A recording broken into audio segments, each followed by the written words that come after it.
Welcome to Tech Leveler. I'm Lee, and in this super quick video I'm going to show you how to set a GIF as a background in Google Chrome. So first let's bring up Google Chrome and then head over to Google and let's search out for, in this instance, a fireplace.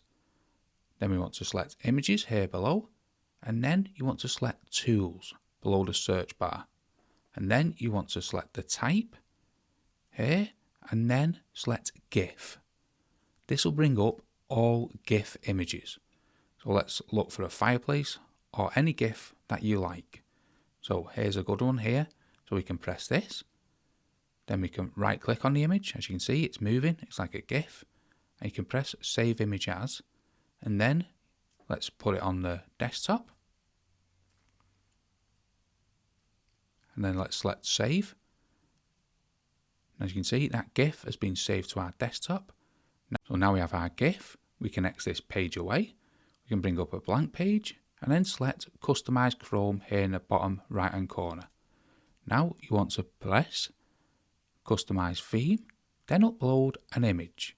We'll go to the desktop and then select that image GIF that we just downloaded, and as you can see, we've added a GIF to our background in Google Chrome.